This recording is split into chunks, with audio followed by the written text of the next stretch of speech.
public parks, many of which you know. A few of you may have known that Mr. Cutshaw was responsible for them, but likely not many of you have put them all together, except maybe for Selden. So it's an amazing impact for an individual to have had, not only in his time, but carrying forward to our time. Well, all of our dates have jumped, so you'll just have to kind of do the hula with those. So again, there's an incredible range of civic, schools, streets, and parks that we're going to talk about tonight.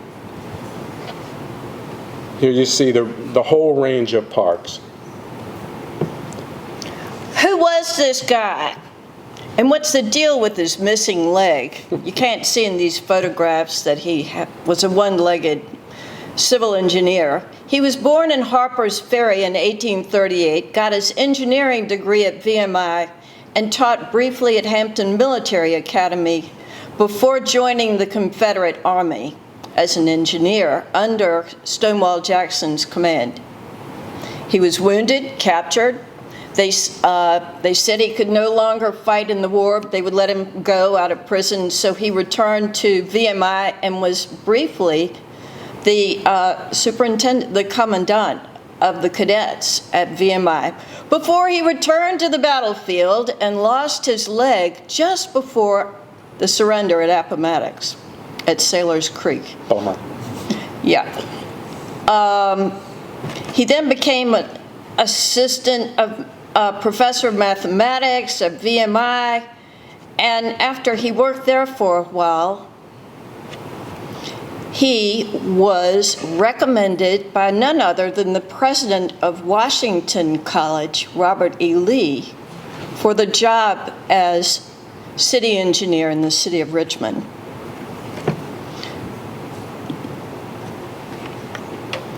So just to set the context of what was going on in Richmond as Mr. Cutshaw was coming into this position. Colonel Cutshaw. Colonel Cutshaw, excuse me. See, it starts early here. In 1865, there was the Southern surrender in the Civil War and the evacuation fire. So it was not just the loss of the war, it was really the loss of the center city. In 1870, the Great Virginia Flood hit. So the hell and high water here. In 1870 also, there was a disastrous floor collapse in the state capitol.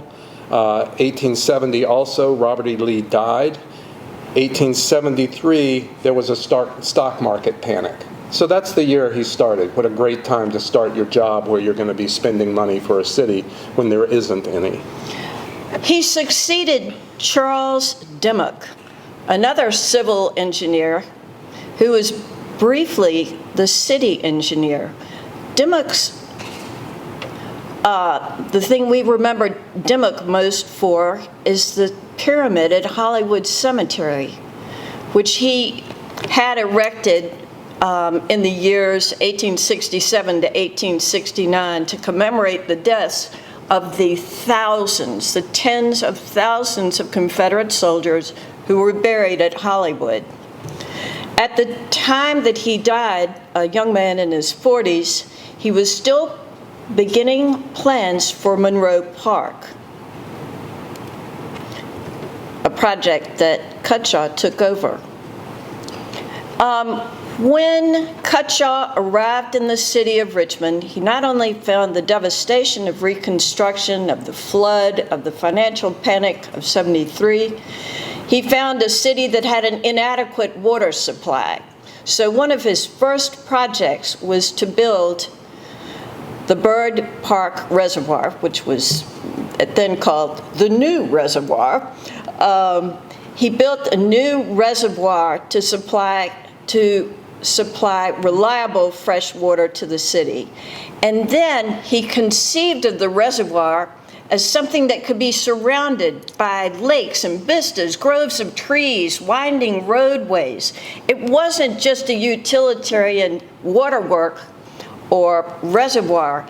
It was something that could be in the center of a park, in the center of an amenity for the city. And this was really a sort of a hallmark of a lot of his civic projects, was that there would be sort of an infrastructure aspect to them, but then there would also be this sort of public use aspect of them. And the other remarkable thing about Cutshaw is that his projects, they're built, in from the 1870s to 1900 around.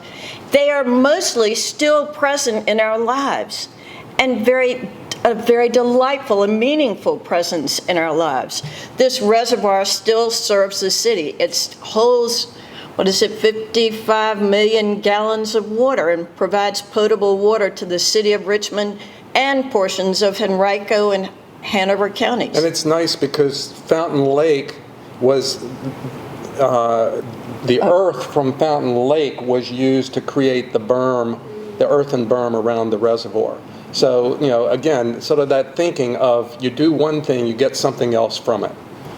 And here is, the reservoir right now is under repair with its roof being replaced. It's still a critical part of our city. Now, here's why we are here. In support of this magical building that sits on the edge of the river. The pump house, of course, was designed and constructed to support that reservoir, to pump the water up from the river and the canal into that 55 million gallon reservoir. It drew water from the river, from the canal. The ground floor was the pump room. The upper floor, the large second floor, was a multi-purpose room that could be used for dancing or whatever. And it was made out of locally quarried granite and built in the Gothic style, which was one of Cutshaw's preferred styles. And another one of those two-for-one decisions. They're building a dam to pump water from to supply the reservoir, but they also used that dam to run turbines, which ran the pumps. Okay, so again, this two-for-one thought. And here we are looking into the pump house in a vintage photograph on the left, which shows the pumping stations, part of the pumping stations, and on the right you see a photograph of the pavilion or dance hall. This is a place that really captures our imagination. Friends of the Pump House have regular volunteer days and tours. Historic Richmond sponsors the Coit Club there on occasion. And emergency repairs have been achieved in the past through a consortium of people like the Friends and Historic Richmond. As Cyan mentioned, Historic Richmond and its board members have been working on Pump House at least since the 1980s to try to stabilize it and give it some new use in the present. And thanks to a grant from Save America's Treasures, the city has, with those funds, the city is committed to replacing the roof, which is key to preserving, which is probably the most important thing, to preserving the entire building. So what we see on the left is a Coit Club meeting on the second floor, in the second floor pavilion, and on the right, you see this curious feature, a stair to the catwalk from the pump room, and Rob Comet swears that this is almost identical to a similar utilitarian spiral stair that's in Old City Hall, another one of our city landmarks that Cutshaw was ultimately responsible for in supervising and selecting the architect. So, again, here on the upper level of the pump house, a dance floor.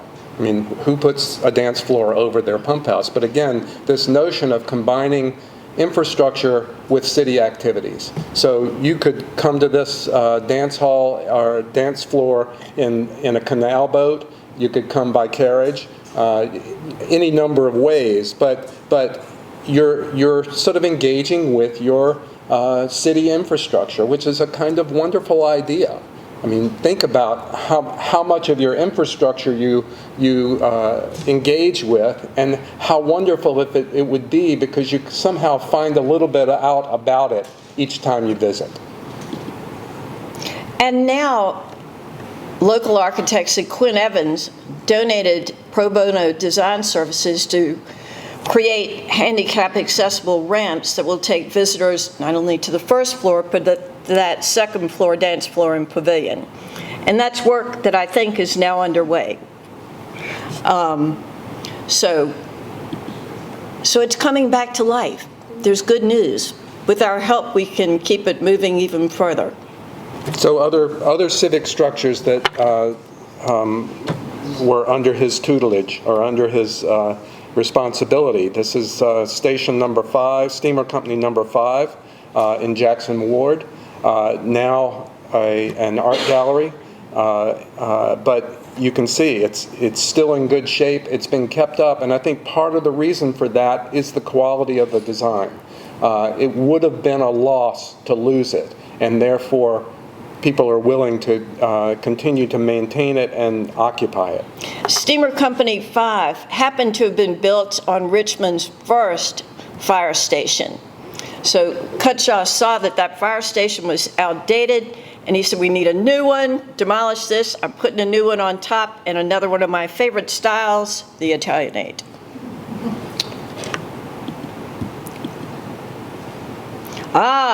One of Cutshaw's first acts as city engineer was the assessment and demolition in 1874 of Richmond City Hall, designed by Robert Mills, alas.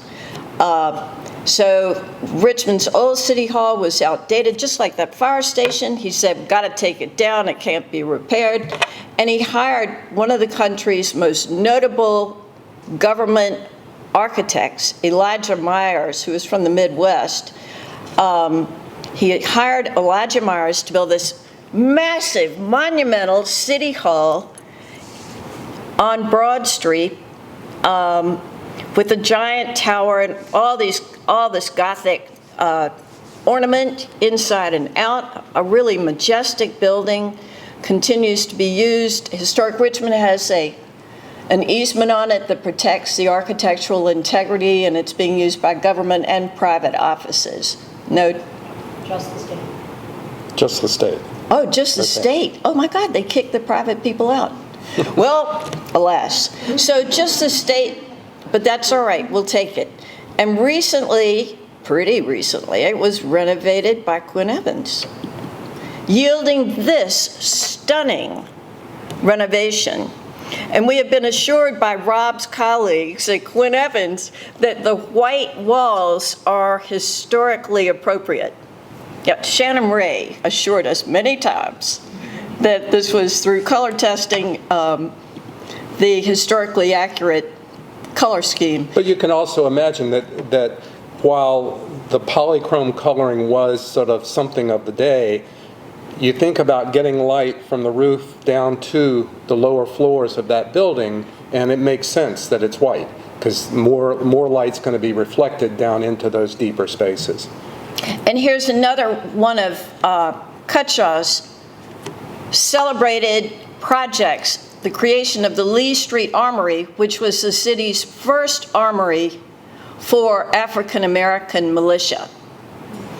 And Cutshaw designed or supervised the design and construction of several armories in the city. This is the only one of his armories that remains. But it was very much appreciated by Richmond's black population.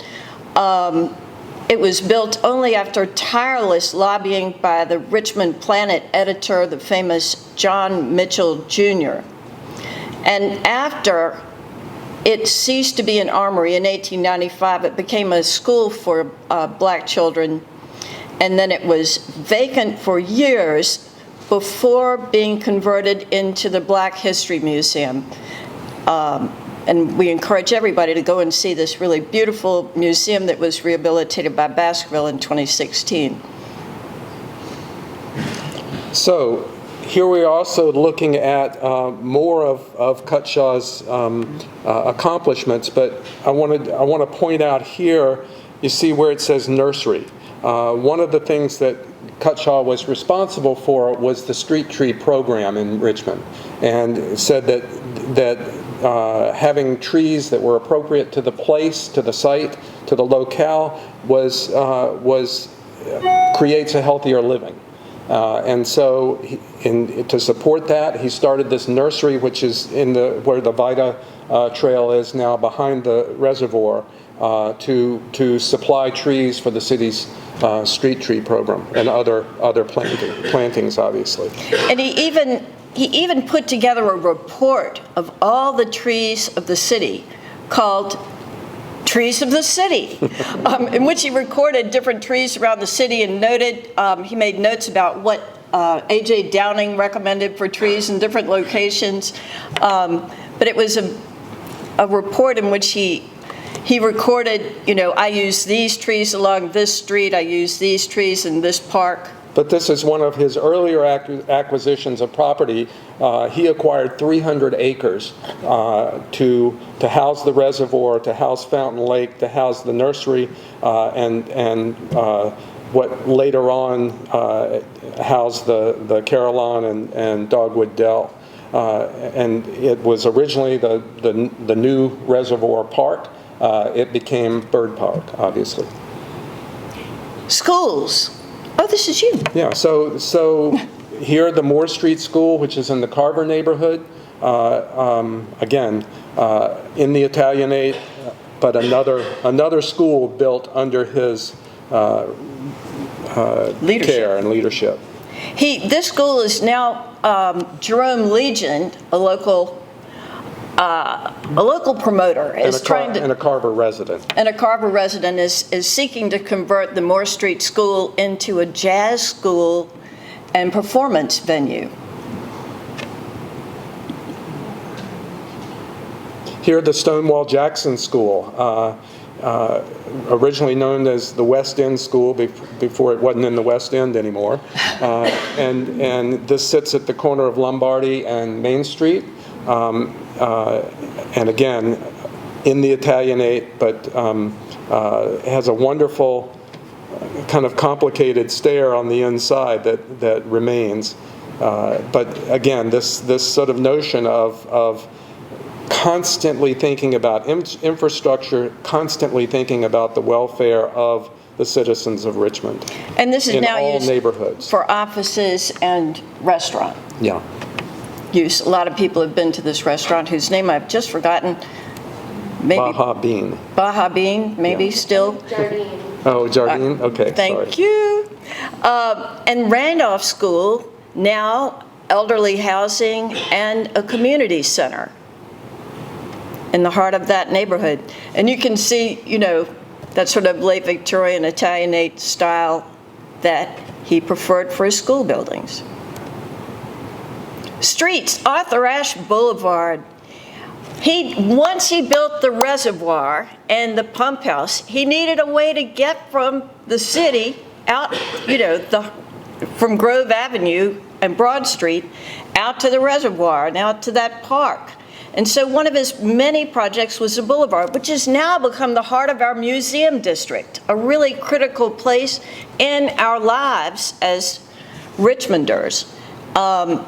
He planted the street with linden trees, and under that central median of the boulevarded street is the water line. So he used his streets to house, to bury city infrastructure. A lot of these street renovations were inspired by travel that he took to Europe, particularly Paris, and looking at the reconstruction of Paris and seeing great boulevards being built and bringing that back to Richmond. So on one hand, these streets became sort of the main lines for water lines and infrastructure headed out to the neighborhoods. On the other hand, they were sort of monumental civic gestures as well.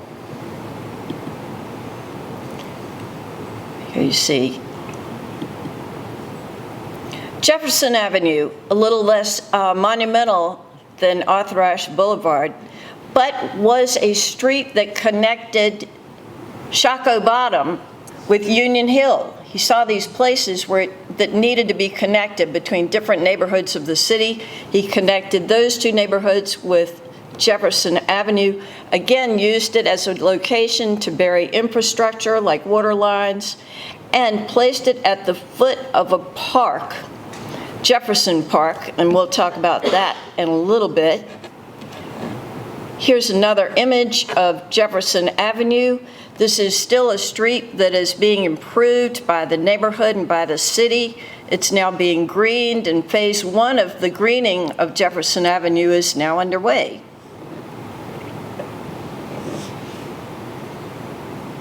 So also Government Road, which some of you may not know of, but Government Road connects the backside of Church Hill across Fulton to the east end.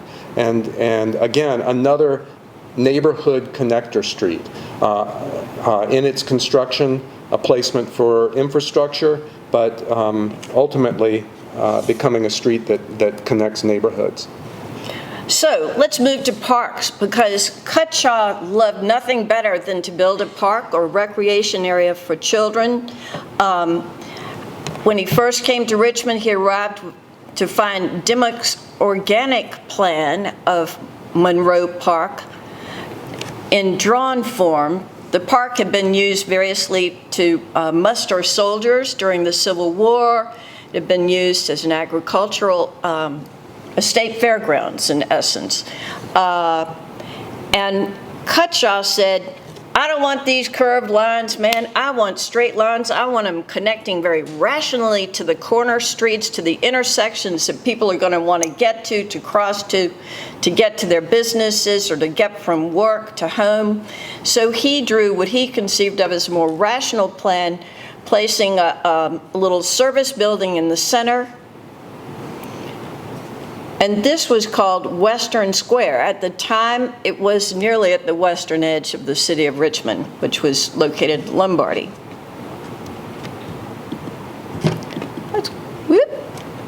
Here's an 1896 drawing in the Richmond Times-Dispatch. You can see that he saw to the planting of many trees on Monroe Park. Monroe Park became another urban center where we had, the mosque, now the Altria. Yeah. What is it today? The Altria. Now the Altria, once the mosque, there was the mosque there that came later. There was a cathedral.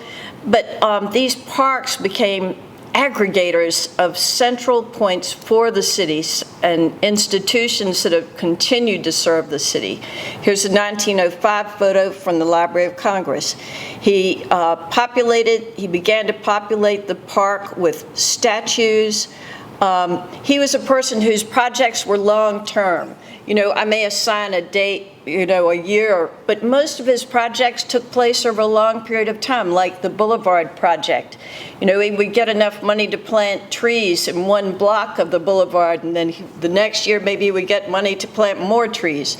At Monroe Park, he would get money one year to do the curbs, or he would get money one year to do the street lights. So these were projects that were undertaken over a long period of time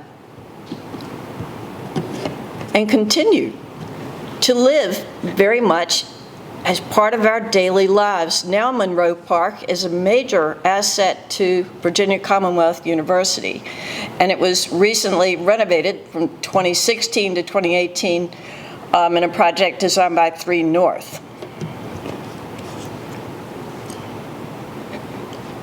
So looking back to Bird Park here and sort of how it's evolved, now not only is there Fountain Lake and the city reservoir, Dogwood Dell gets developed, the Caroline gets developed, the pump house, also Swan Lake and Shields Lake on the eastern side of the park. And of course, Maymont becomes an additional asset that borders Bird Park. And then they border James River Park. So it's this great interconnected asset and park for the city.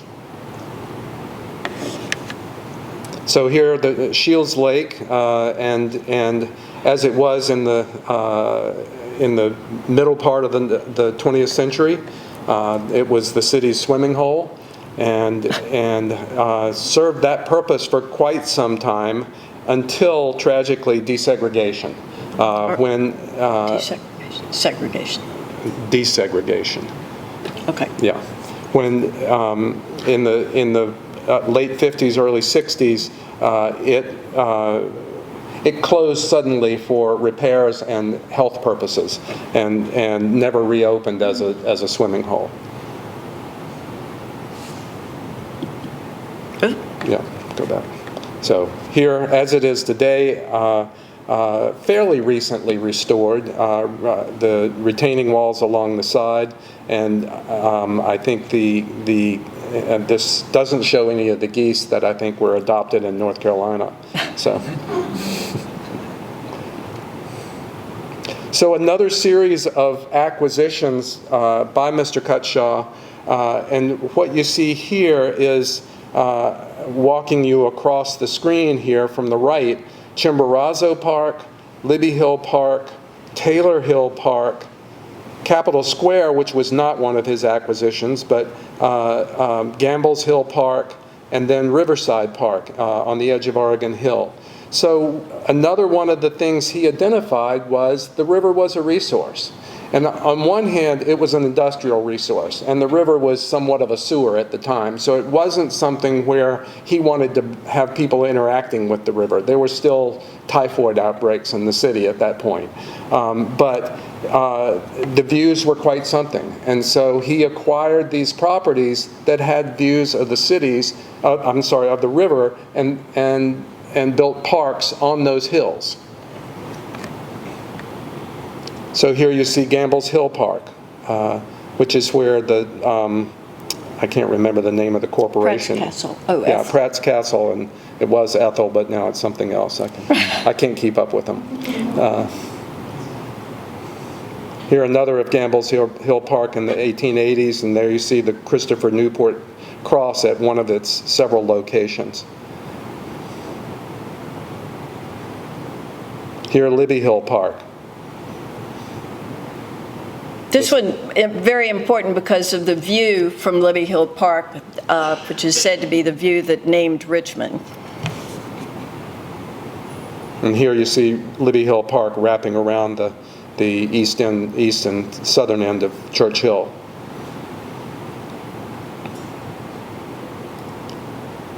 Jefferson Park, which is at the base of Union, or a little ways up Union Hill.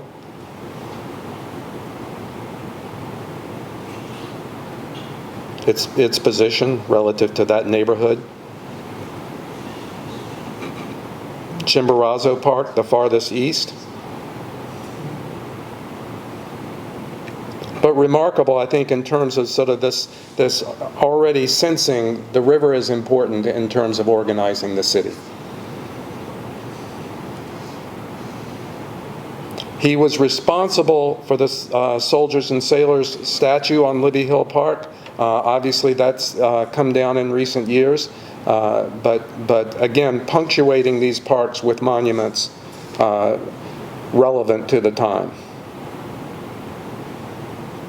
And here the park, Riverside Park, you see at the top this long panorama of what Oregon Hill was at that point. This is a 5-acre park overlooking the river, has been renovated over time. But you can also see what the view was down in the image here.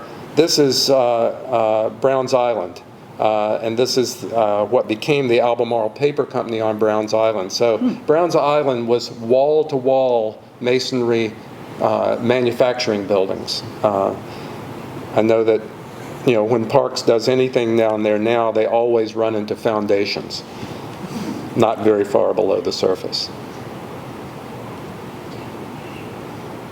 Here, a better image of that park. But it really is just, it's sort of a pocket park that makes a joint between Oregon Hill and the river.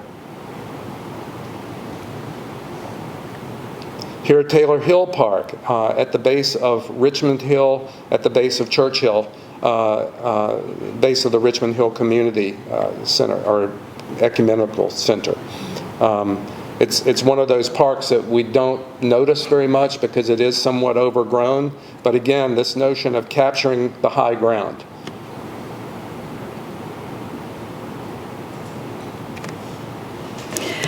of my favorite parks in the city of Richmond are the tiny triangular parks that punctuate Park Avenue in the Fan District.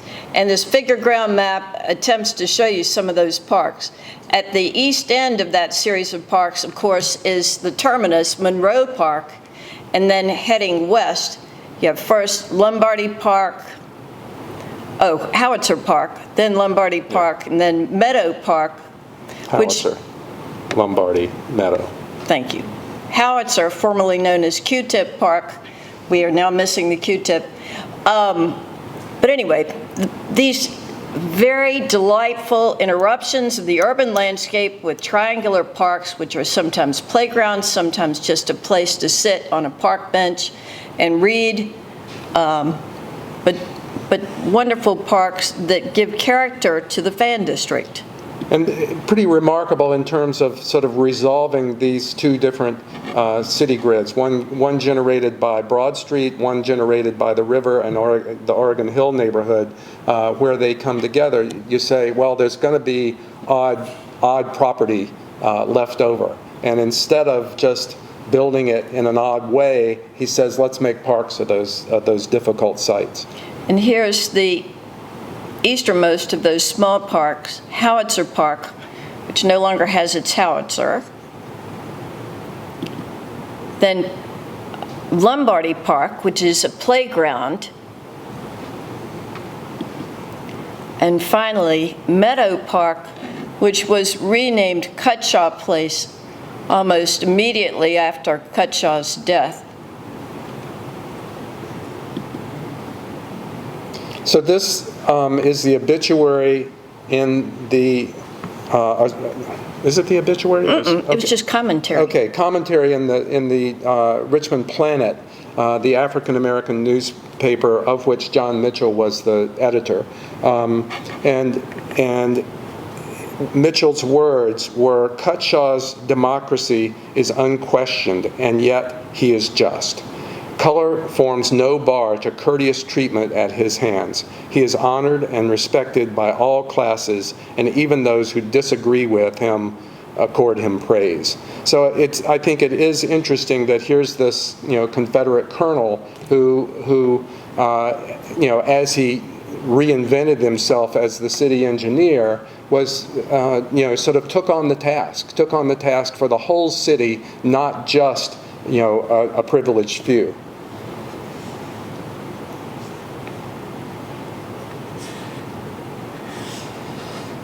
So, thank you guys for coming, for listening to this talk. Take time to visit the pump house. Take time to call your city council members and let them know that they should fund the restoration or renovation of the pump house. Because just say a tiny couple of $1 million a year would make a huge difference and would bring this fantastic, magical place back into our daily lives. Yeah. Like so many of Cutshaw's other places and buildings. Yeah, it can happen over time. It doesn't have to happen as one big lump. So, thank you guys. thank you very much.